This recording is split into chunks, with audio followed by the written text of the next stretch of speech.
El 10 de noviembre del año 2007 en Santiago de Chile nació una enfermedad.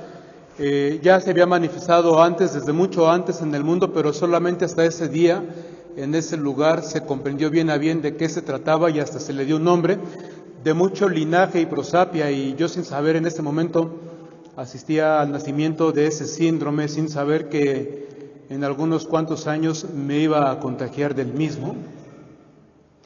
El síndrome del rey Juan Carlos.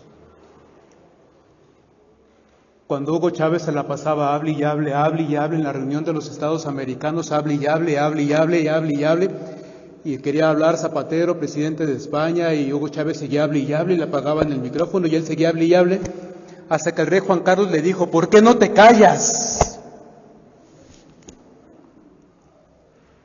Y yo, cuando veo que vienen aquí algunos señores, algunas señoras con sus niños, y vienen aquí corre y corre, juegue y juegue, y ya van, ya vienen, y ya cantan con los niños, y le están contando toda la historia y el catecismo enfrente de mí, me dan ganas de decirles: ¿por qué no te callas?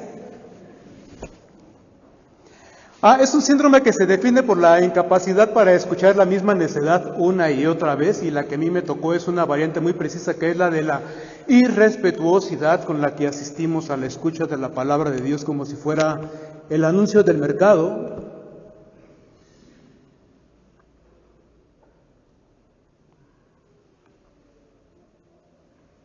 Digo de los niños, pero también a veces pasa con los jóvenes, a veces pasa con los adultos, a veces pasa con los más adultos todavía. Están hable y hable. ¿Ya? Y tiene muchas variantes, ¿eh? Está la variante del que saca el teléfono celular para leer el Facebook, está la variante del que saca su musiquita, su celular con música, pero como la persona es muy respetuosa, no contesta mientras está en misa, entonces lo saca en la segunda banca. Si es mujer, primero se pelea 17 minutos con la bolsa. Entonces abre la bolsa, revuelve todo, su maletín de Sport Village, donde traen toda la casa. Cuando por fin encuentran el celular, salen con mucha discreción, con permiso, van empujando a todo el mundo, mientras la música sigue subiendo de tono. A veces hay otra variante donde inmediatamente contestan: estoy en misa. Que estoy en misa, ahorita no te puedo marcar, entiende. Y diciendo: sí, por favor, que entienda. Hay otra variante, la de los que llegan tarde, y dicen: al cabo que están en las lecturas. ¿Cómo que al cabo? ¿No vinimos a escuchar la palabra de Dios?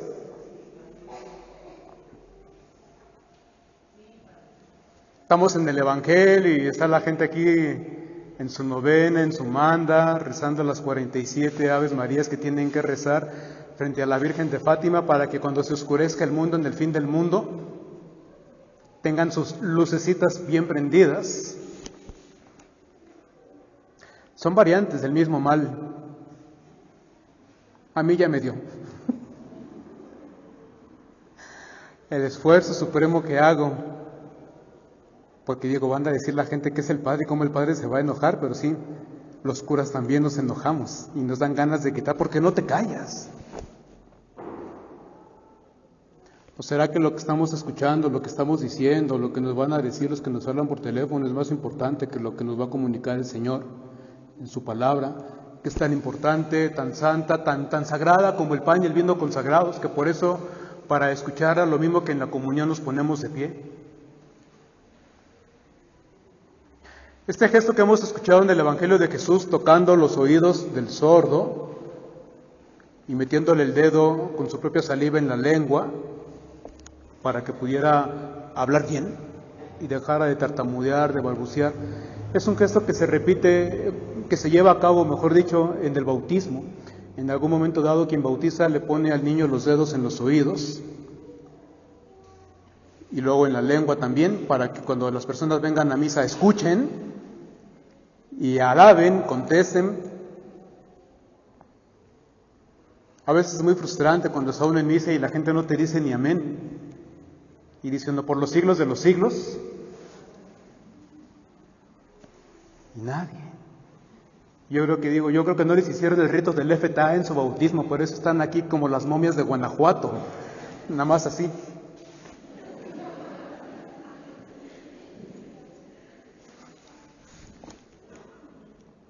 Lo cierto es que si no sabemos escuchar es porque en general no sabemos escuchar. Nos cuesta escuchar. Uno de los grandes problemas de la comunicación humana en todos los niveles, familiar, hasta individual, pero familiar, eclesial, social, es que pareciera que nos predisponen a contestarle al otro y la persona nos está diciendo una cosa y antes de pensar en comprender lo que nos están diciendo ya estamos buscando la manera de refutarlo, porque pareciera que en cada diálogo se nos va, nos jugamos la vida y nos jugamos a ver quién tiene la razón, como si la razón fuera el oro olímpico.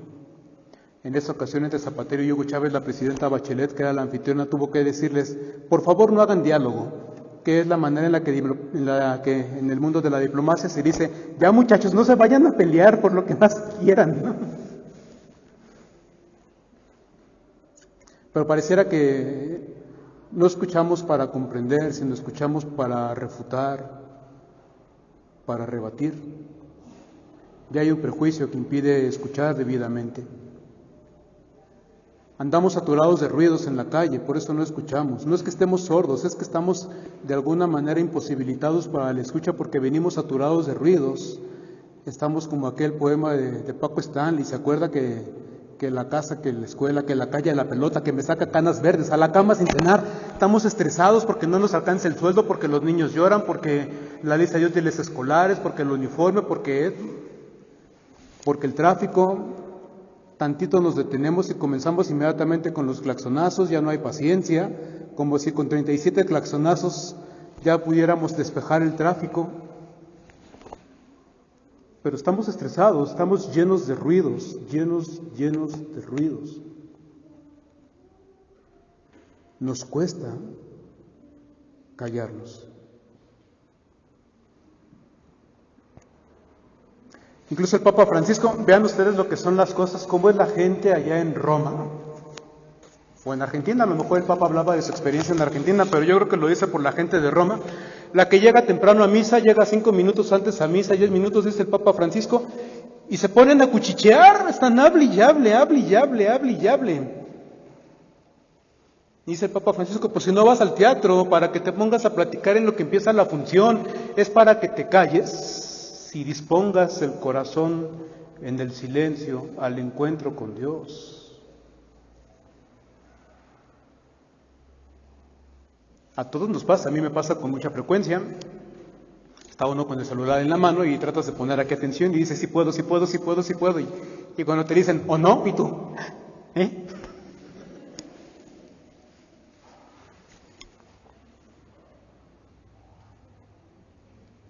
No escuchamos, estamos saturados de ruidos y llegar temprano a la iglesia, llegar temprano a misa es para callarse un rato, siquiera un rato.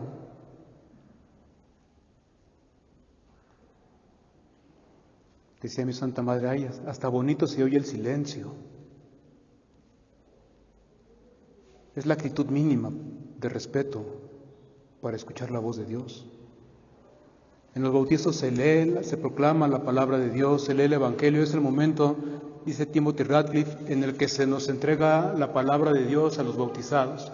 Se nos da Dios mismo en su palabra. En los tiempos del Imperio Romano, cuando se perseguía a los cristianos, se les pedía a los cristianos que entregaran los textos bíblicos que tuvieran, que entregaran sus copias de los Evangelios, que entregaran sus copias de la Sagrada Escritura, y las destruían. Y entonces algunos cristianos entregaban escrituras falsas, pero cuando se descubría que era el Evangelio, la persona era considerada terriblemente un traidor. Y había gente que antes de entregar al imperio la escritura para ser quemada prefería morir. La gente prefería morir antes que entregar, que faltar el respeto, que traicionar a la palabra. Traicionar a la palabra era traicionar a la iglesia, y traicionar a la iglesia era traicionar a Dios mismo. Para que ahora nosotros, sin tantita pena, como dice la canción de Alejandro Fernández, para que ahora nosotros sin tantita pena hablemos, cuchicheemos, lleguemos tarde. tengamos la Biblia para ahí que la pata de la mesa esté pareja y nunca la escuchamos. Pareciera que ya no sabemos qué hacer con las palabras al escucharlas, como que sobraran, como que estorban. Insisto, pareciera que son enemigos que vienen a atacarnos y buscamos nada más la manera de agredir, de defendernos. Y dice uno, espérate, ni siquiera te están agrediendo, te están dando una explicación. Igual y no compartes lo que te va a decir, pero quien te habla merece que lo escuches. Y si el que habla es Dios, con mayor razón. Decía Guadalupe Amor, Vita Amor, en sus décimas a Dios. Yo tengo una edición muy elegante del Fondo de Cultura Económica. Ella misma cuenta en la introducción, a veces creía, a veces no creía. Yo decía que Dios no existía, luego que sí existía. ¿Por qué no se deja ver? Si ella, a final de cuentas, Dios ha sido mi gran inquietud. Dice en una de sus décimas a Dios, yo siempre vivo pensando cómo serás si es que existes, de qué esencia te revistes cuando te vas entregando. Debo a ti llegar callando para encontrarte en lo oscuro. ¿O es el camino seguro, el de la fe luminosa? ¿Es la exaltación grandiosa? ¿O es el silencio maduro? A Dios no se puede ir si no es callando. A Dios no se le puede encontrar si no es en el silencio maduro. Y generalmente no es la actitud con la que venimos a buscar a Dios.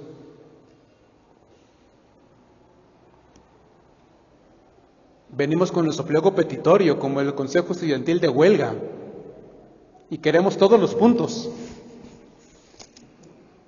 Y el silencio maduro. Mañana tras mañana, decía el profeta Isaías, el Señor abre mis oídos y me hace escuchar como discípulo. Frente a Dios vengo a aprender, no vengo a enseñarle.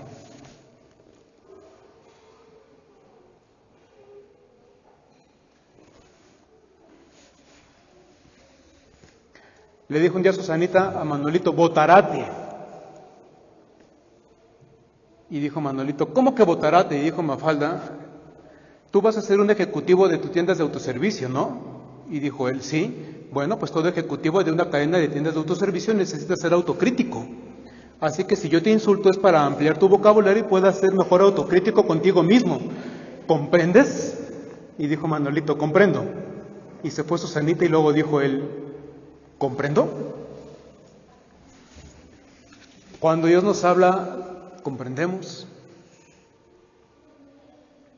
¿Comprendemos lo que significa ser tocados, interpelados por la palabra? ¿Comprendemos lo que significa que siendo nosotros limitados, finitos, criaturas, seamos llamados hijos, seamos amados, seamos invocados, llamados por Dios para dialogar con Él de tú a tú, como se habla con los amigos? ¿Comprendemos lo que significa escuchar ese texto por el que muchos cristianos dieron la vida? O a lo mejor precisamente porque comprendemos, preferimos mejor no escuchar, porque la palabra incomoda, porque la palabra inquieta, porque la palabra invita a amar como ama Dios, a amar sin límites, a amar sin condiciones, a amar en todo momento, a amar con todas sus consecuencias, a amar en todas sus manifestaciones, a amar en todas sus expresiones. Decíamos en alguna reunión de sacerdotes de aquí de la colonia, del decanato, es que qué modelo de santidad, de matrimonio santo le presentamos a nuestros fieles. ¿Cómo van a saber ellos cómo debe amarse una pareja? Y decíamos varios, no necesitan parejas, tienen la cruz de Cristo. El amor cristiano es cuando amamos como el Señor en la cruz. Y si no estamos dispuestos a callarnos frente a quienes nos crucifican, y si no estamos dispuestos a comprender por qué nos crucifican, como Jesús, perdónalos, no saben lo que hacen. Si no estamos dispuestos al perdón, si no estamos dispuestos a la comprensión, si no estamos dispuestos a seguir amando, ¿cómo podemos entonces llamarnos cristianos?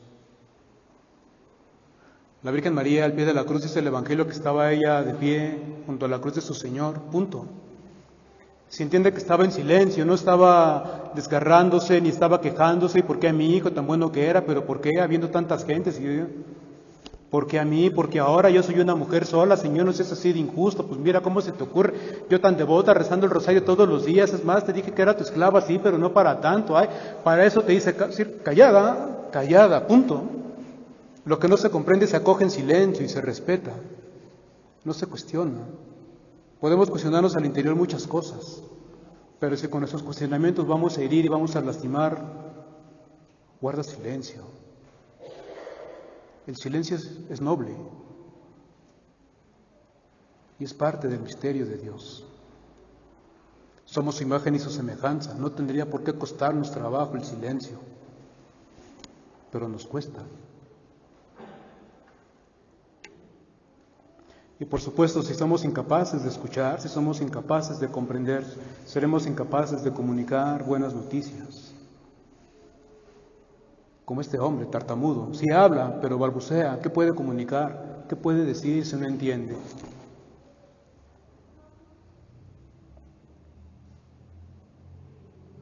Ya sabemos que el aborto es malo, ya sabemos que los niños son niños, pero una mujer que aborta no necesita que se lo recuerdes, necesita que la comprendas. Primero escucha, sino qué quieres decir, dónde va a quedar la buena noticia. La actitud de Jesús fue primero a comprender lo que vivía aquella mujer a la que todos querían apedrear. Y su respuesta fue, ¿quién te condena? Condenan los que no comprenden. Pero lo que dicen los que no comprenden es un balbuceo y es una mala noticia. No dice nada.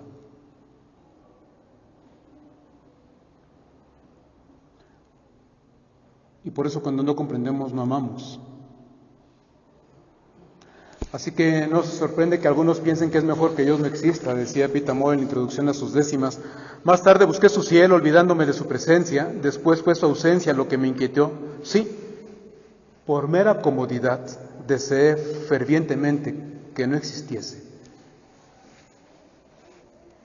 Por mera comodidad.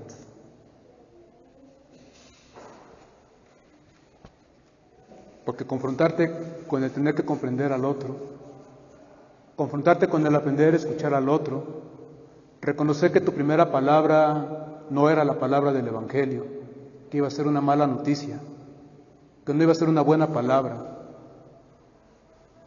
eso incomoda. Reconocer que de entrada no teníamos razón, eso incomoda. Reconocer que lo que íbamos a decir no iba a servir para nada, eso incomoda. Reconocer que lo que íbamos a decir venía de nosotros, no venía de Dios, eso incomoda. De Dioses y de Hombres es una película que cuenta la experiencia de unos monjes trapenses, benedictinos, no recuerdo bien, en Argelia, y estaban siendo perseguidos por el mundo islámico, fanático obviamente, no todo el mundo islámico, sino solamente por el sector fanático. Y entonces cuando ellos discernían si se iban o se quedaban, si se regresaban a su natal Francia o se quedaban en Argelia, le plantearon a la comunidad musulmana a la que atendían en el dispensario, que probablemente se iban a ir, decían probablemente los pájaros dejen la rama. Y entonces una mujer musulmana le dijo, nosotros somos los pájaros, ustedes son la rama.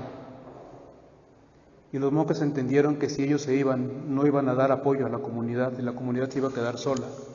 Así que decidieron quedarse y uno de los monjes más jóvenes le recriminó al peor, yo no me hice monje para que me mataran.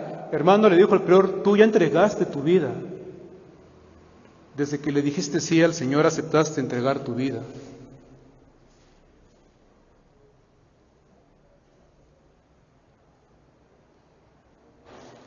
Decía Eber McCabe, un teólogo dominico, si amamos, y eso nos pasa cuando escuchamos la palabra de Dios, que siempre nos invita a comprender, a amar, a perdonar, a dar más, a esperar, a confiar, a no perder las ilusiones, ni las esperanzas, ni los sueños. Si amamos, probablemente nos maten. Pero si no amamos, ya estamos muertos.